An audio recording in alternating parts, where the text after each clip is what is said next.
But then there's a third function of money. So long as we use sunnah money functions successfully as a medium of exchange and as a faithful measure of value, so that she always got what would be a just wage. But there's a third function of money. If I work for the whole month and I get a salary with which I can buy a camel, you remember, and I take that money home and I say to my wife, put it away. 10 years later when I take it out, 20 years later I should still be able to buy the camel. In other words, this money should faithfully preserve my 1 month of sweat. And sunnah money did that all through history.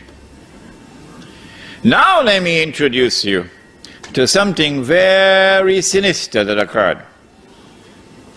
In fact, it was more than something haram, it was riba.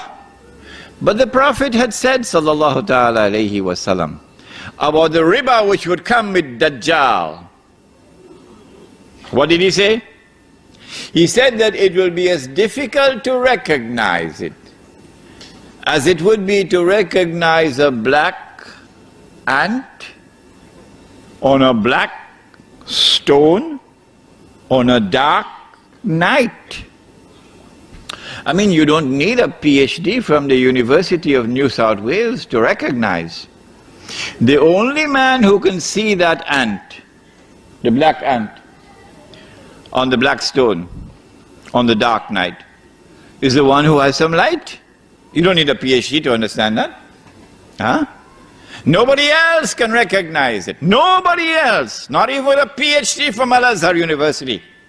You cannot recognize it unless you have Noor. And guess what? It isn't sold in the stock market. Noor. يَهْدِ اللَّهُ لِنُورِهِ مَنْ يَشَاءُ. Allah guides to His Noor whomsoever Allah wishes to guide. Suddenly, strangely, something happened. Europe is empowered with a power which the rest of the world combined cannot match. If you think this happened by accident, you should go and buy a house in Disneyland. Yes, that's where you should go and live. Europe is empowered for the first time in its history with a power which the rest of the world combined cannot match. And Europe uses that power to attack the rest of the world and colonize it. If you think that happened by accident, go and live in Disneyland. When Europe colonized, it was something very sinister going on. It was made even more sinister because suddenly one day Europe started to withdraw. They call it decolonization. And as Europe decolonized, the natives now, they have something that they call, I don't know if you heard about it, independence. Huh? Independence. And they have a flag, and they have a national anthem, and they have a hodgepodge of an army and so on. And then sometime in the middle of the night, they would have the lowering of the flag and the raising of the flag, and they'll be dancing and so on. And they say, we've got freedom. But the European will be hiding behind a mango tree and laughing his belly out. Look at these one-eyed fools.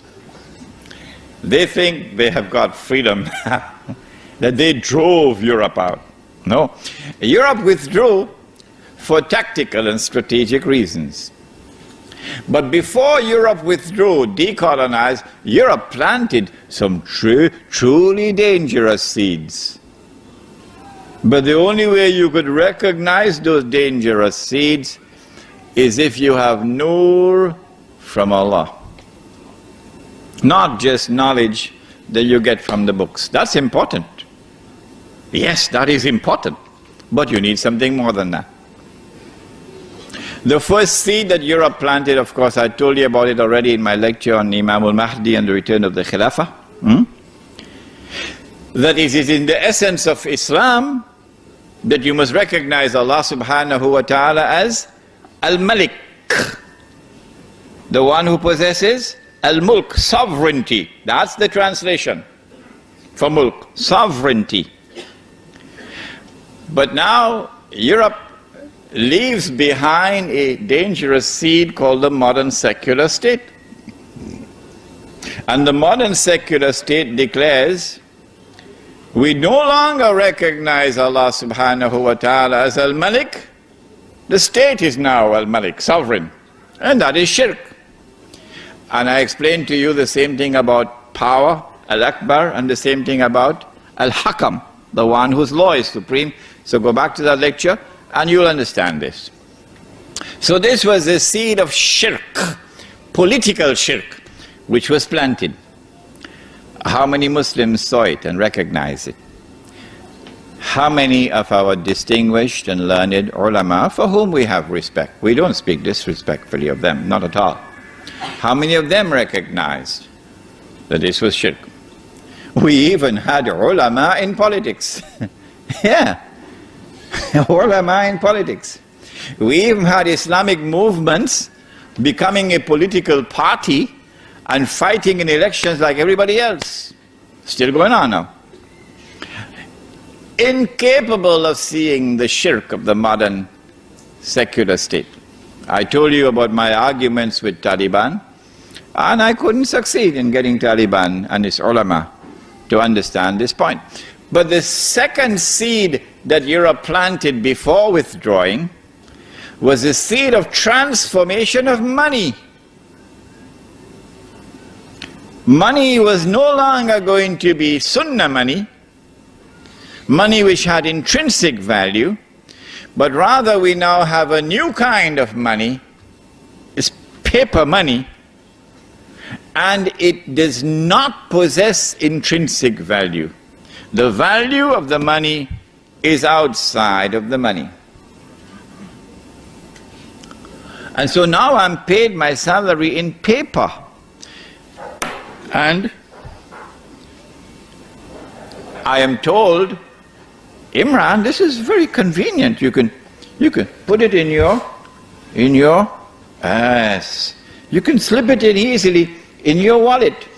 Paper. Huh? Very convenient. So I got my salary in paper. It could buy a camel. Took it home, gave it to my wife, put it away. 5 years later, take it out, can't buy a camel anymore, can only buy a donkey now.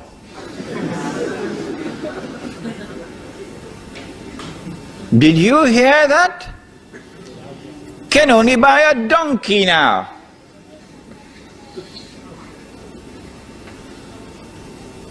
My 1 month of sweat is now reduced.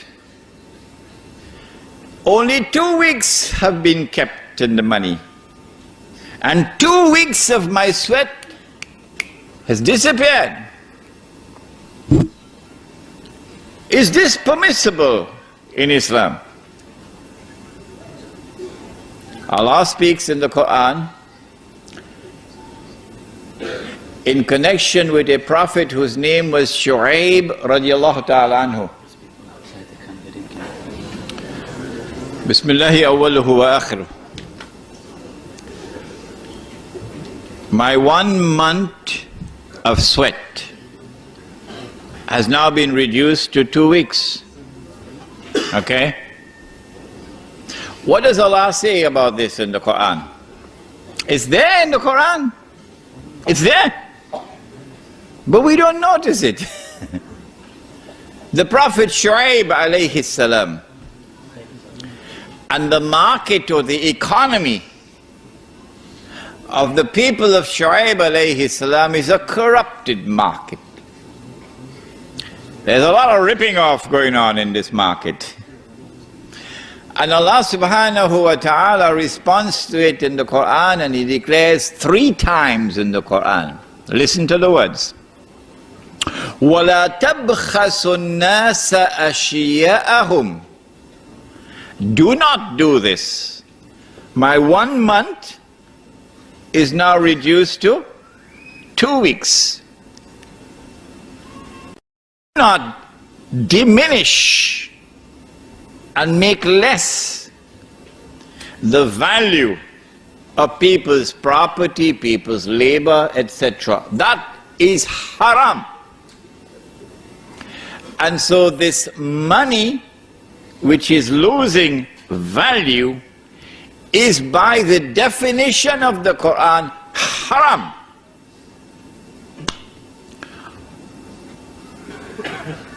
But we were asleep.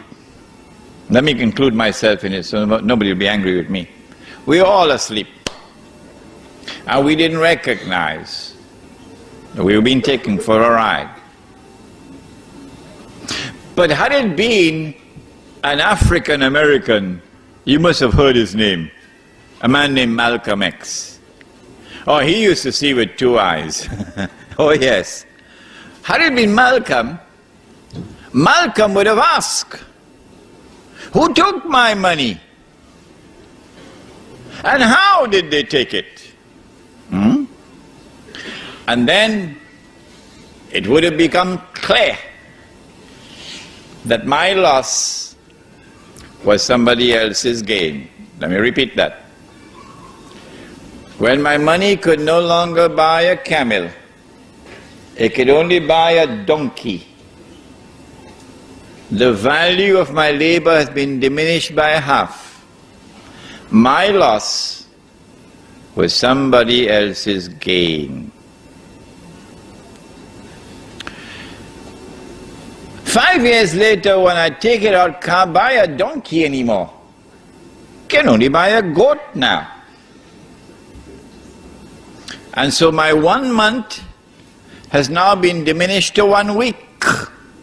If this keeps on going on, I'm going to be enslaved. A new slavery will come upon the world if this keeps on going on like this. Surely it was time for the Ummah of Muhammad alayhi salatu wasalam to stop fighting amongst themselves over popcorn. Because that's what they're doing. Fighting over popcorn. While this massive betrayal of Islam is taking place, and we are blissfully ignorant of it. That's the price we pay when we only have scholarship but no nur. 5 years later, when you take out that money, can't buy a goat anymore. You only buy chicken and chips. That's where Indonesia is now. That is where Indonesia is now, chicken and chips. That's where Turkey is now, chicken and chips. Yes.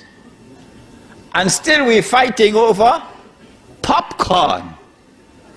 If you're 17 years of age tonight, son and daughter, this lecture is for you. They've been fighting over popcorn while the slavery has come upon us.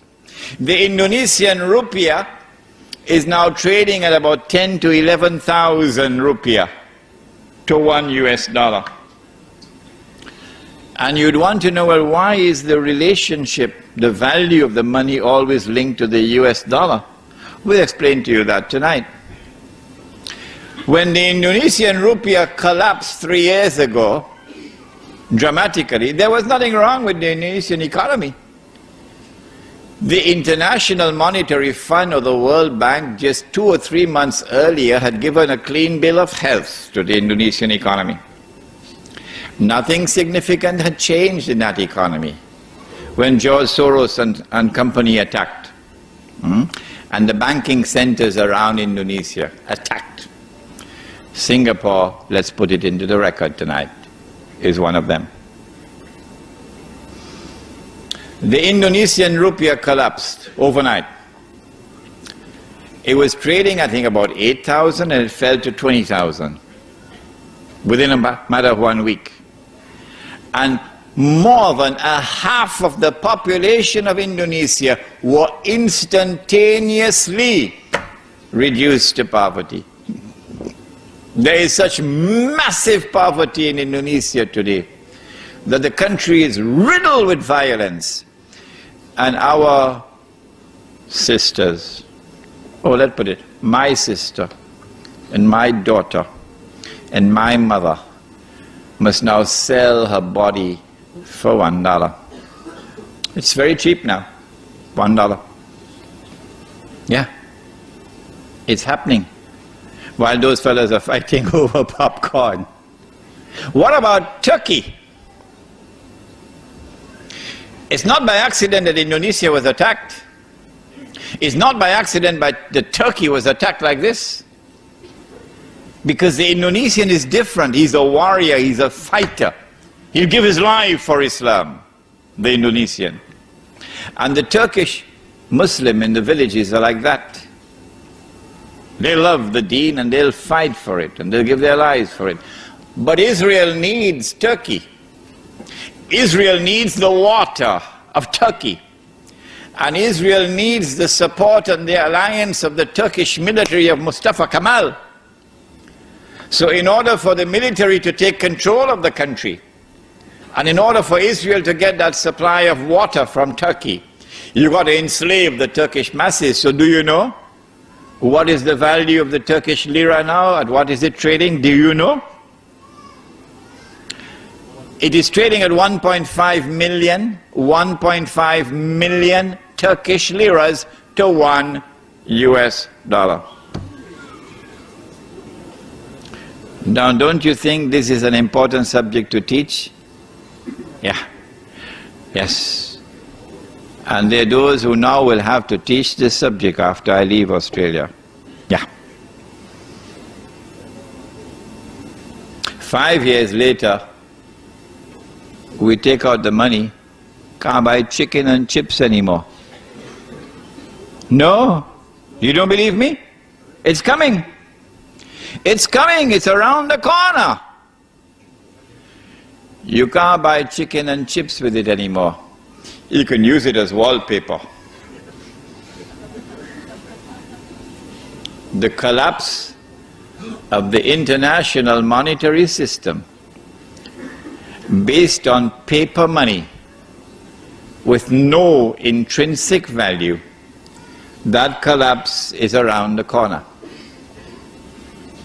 How do I know that? Not only because I was blessed with the opportunity to study international monetary economics at the Graduate Institute of International Studies in Geneva, Switzerland. I know that because of something else. I know it because of the Quran and the Hadith, that the collapse of the international monetary system is around the corner. When it all collapses, and we'll come back to this, what will be money? What are you going to have as money? When the Australian dollar collapses, and of course if you had any Australian dollars underneath your pillow, hidden away, you can use it as wallpaper. Yeah. What is going to be money after that? Answer is, no, not gold, and not silver, and not dates. It's going to be electronic money. Electronic impulses in machines, in banks. Machines without minds. Artificial intelligence. The plastic you'll use to access the money, but the plastic itself would not be the money. The money is going to be electronic money. So listen to this. I don't know whether you'll be able to digest your dinner now after this. Money is going to disappear. You won't be able to see money anymore. You won't be able to see money anymore. You won't be able to touch money anymore. It's gone. Electronic impulses in mindless machines in banks. We're not concerned with who owns the banks. We're concerned with who controls the banking system around the world. Statement to make. It is a factual statement that the European Jews control the banking system around the world. In the Quran, Allah subhanahu wa ta'ala addresses the subject of your enemy. And listen to what he says. Had this not been in the Quran, oh, they would sue me. لَتَجِدَنَّ, time and again you will find, أَشَدَّ النَّاسِ عَدَاوَةً لِلَّذِينَ آمَنُوا الْيَهُودِ. Time and again you will find that those who will have the greatest hatred and hostility and enmity for you will be the Jews. إِلَى آخِرِ الْآيَةِ. And so your worst enemy now controls money. All he has to do is to go to his laptop computer and type in a little bit, and he puts $1 trillion in his account. Who's there to stop him? Governments? No, the governments don't control money anymore. Is there any world policeman to arrest him? Hey, what did you do? This is fraud. You just made money like this. Are you God? Only Allah subhanahu wa can create wealth. You did nothing. All you did was to type with your fingers like this, and you put $1 billion in your account. No one can stop them. No one can stop them. And so they control money. And they can do what they want now with money. And they will use that control and that power now to establish what will now be a new financial slavery. And it also has blackmail in it, because they can see everybody's account. They know how much money there is in a community. They never knew it before. They know who has the money. They never knew it before. You could have concealed what money you have. They know how much money he has. They never knew it before. But most important of all, they know how you're using your money. Yes. If they see in the records that you're using your money to buy whiskey, they know they don't have any problem with you. Or you're using your money to pay for prostitutes, you don't have any problems with him.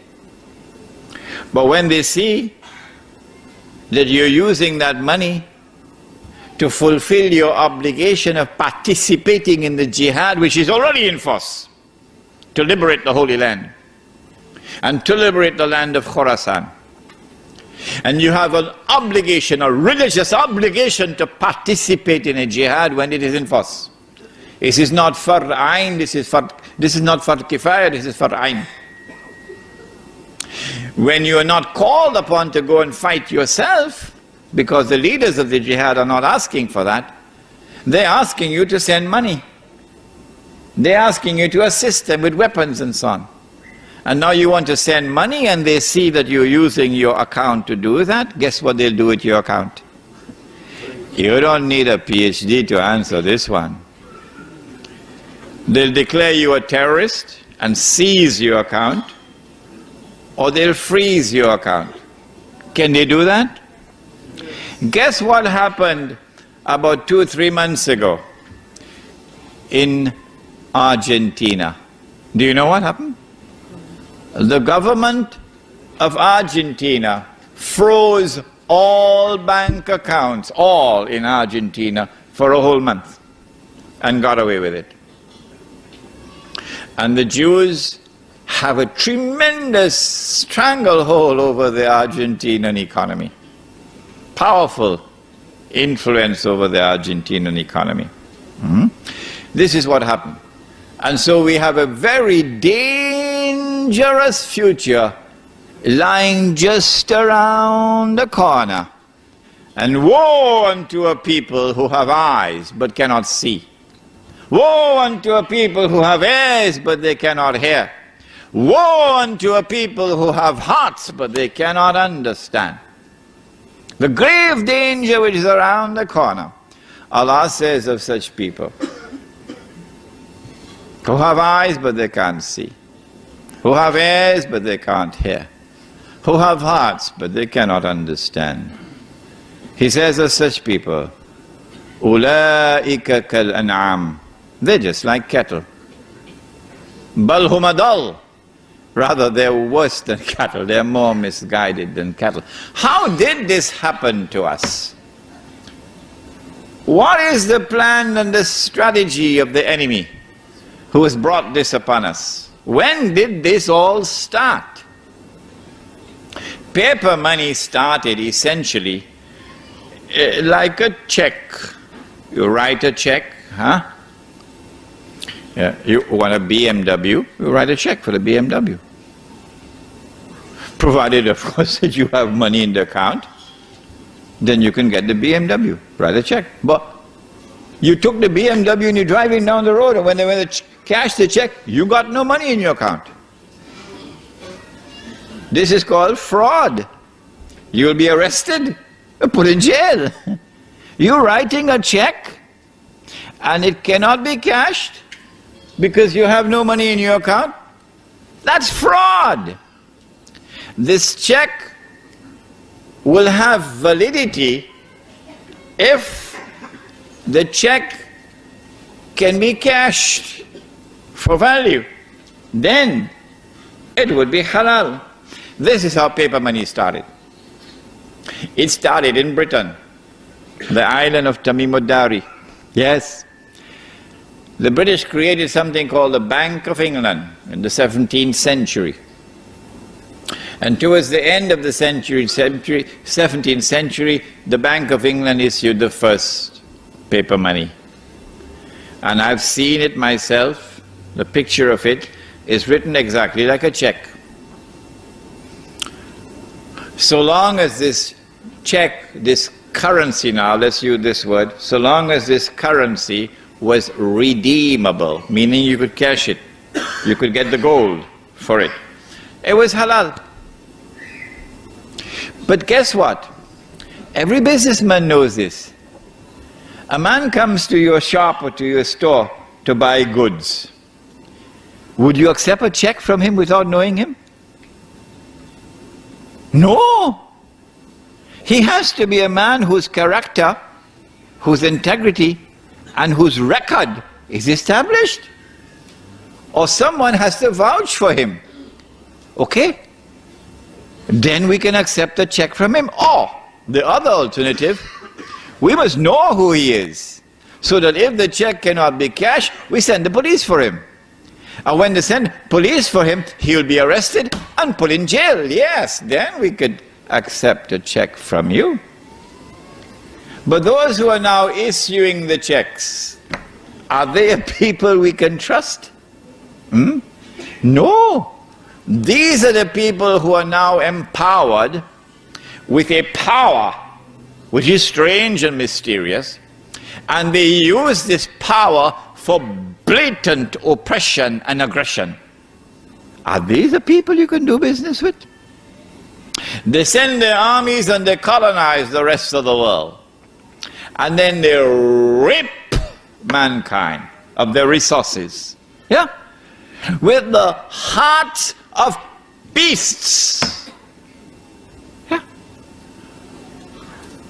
If ever there was a European who didn't have the heart of a beast, he could never make it to the top. No. He will never become part of government. He will never be in charge of the armed forces.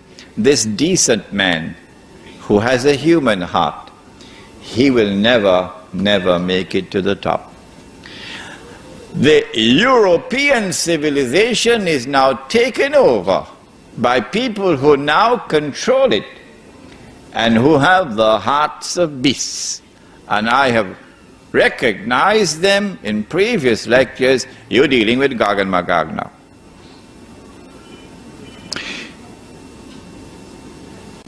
Occurred after the end of the Second World War. Very interesting things happened before that, but I don't want to keep you here until 11 o'clock, so let's cut out part of it. You can get it in this book here, Prohibition of Riba in the Quran and Sunnah. And let me take you go straight to the end of the Second World War. The European powers who were victorious, they now called an international monetary conference and invited the rest of the world to attend. It was held in a place in upstate New York called Bretton Woods. And there were Muslim countries present. Saudi Arabia was there. It was held in 1944. And out of the negotiations of Bretton Woods emerged the Bretton Woods Agreement, which created a new international monetary system. Two important things were agreed upon at Bretton Woods. Number one,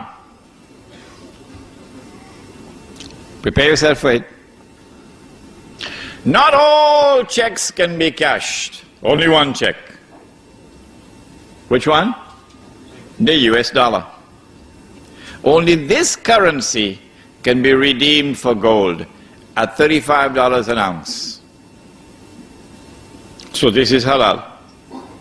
But all the rest of the paper money in the world are now checks which cannot be cashed. You could exchange them for the US dollar, check for check, but you cannot cash them. That's the first agreement at Bretton Woods. And so now it's plain. The system is 99% haram, only 1% halal. That is the US dollar, which the US government has promised that if you come with US dollars, we will convert it for you to gold at $35 an ounce. We gave our word to you, and we will keep our word, and we put it on the US dollar. Did you see it? In God we trust. Ever saw it? The second thing that came out of the Bretton Woods Agreement was that not every individual can take his US dollars to have it converted into gold, redeemed. No. Only governments, only central banks can do it, not individuals. So are we not a part of the market? This system is now 99.9% haram. It is only 0.1% halal, meaning that a government can go to the United States and say, here are US dollars that we have, we want you to redeem it for gold at $35 an ounce. You gave your word, now keep your word. So 0.1% halal. This is the Bretton Woods Agreement. And it lasted from 1944 until 1971. Some of you, I believe, must have been born already by 1971. In 1971, September 1971, the British government, island of Tamim-Budari, the British government came in one Friday evening to Uncle Sam. Uncle Sam is the US government, and said, Uncle Sam, we got $3 billion US dollars here. We want to cash these checks. You promised on the Bretton Woods, you promised to do it. $3 billion US dollars to be redeemed into gold at $35 an ounce. Suddenly, Richard Nixon couldn't digest his food anymore. Why? Because he had written more checks than he had money in his account. If I did that, or Sheikh Faiz did that, they would arrest us. But who can arrest Uncle Sam? If he gave the gold to Britain, then Monday morning who is going to be at the front of the line? Saudi Arabia. Because they got a mountain of checks for all the oil they've been selling. And they will say, if the British wanted the gold, we better go and do it quickly. But Uncle Sam didn't have the gold to redeem all that US dollars. So Uncle Sam retired to Camp David, Richard Nixon. And then on Sunday, he addressed the world and he said, we gave our word, but we don't have to keep it. And so the Bretton Woods Agreement collapsed in September 1971. After the collapse of the Bretton Woods Agreement, the world of paper money is now 100% haram. Surely the world of Islam would recognize that. Surely the ulama of the world of Islam would recognize that. But no, it was not to be. Illa masha'Allah. It was not to be. Between 1971 and 1973, an ominous thing was happening. From $35 to an ounce, it started to move to 36, 37, 38, 39, 40. And by 1973, it had reached 40. In October 1973, the war took place with Israel. And King Faisal, for whom we always say rahimahullah, imposed an oil boycott on the United States. You remember? And then all the Arab oil producing states, they also joined in the oil boycott. Guess what happened to the US dollar? It collapsed by 400% overnight. From 40 to 160. Why? I ask this question, why? Because of an oil boycott, why should this happen? And then on the 15th of January 1980, the same thing happened again. Iran had had a revolution and the Iranian people took control of their oil. More than that, they were threatening to export their revolution into the Gulf, where the oil is located. And then at the end of December 1979, the then Soviet Union invaded Afghanistan and took over the country. And Wall Street knew the reason why. Wall Street knew that the Soviet Union has done this because of fear of the threat posed by the revolution in Iran. And so Wall Street had their greatest fears confirmed. And on the 15th of January 1980, the US dollar collapsed to $850 to an ounce of gold. So we ask the question, why did this happen? There was no economic cause to explain it. None. The US economy was the largest economy in the world. Oil accounted for only 4% of the US economy. And the United States had enough oil underground to meet most of its own domestic needs. The United States preferred to keep its oil underground and get oil from Saudi Arabia and other countries, because this oil which was kept underground became a strategic reserve. And the oil that they got from Saudi Arabia was free of charge. You didn't have to pay for it. Did you hear that? Huh? Did you hear that? It was free. All that Uncle Sam has to do is to write checks that nobody could cash. One BMW, please, here's a check. Can I have a Mercedes, please, here's a check. I have no money in my account.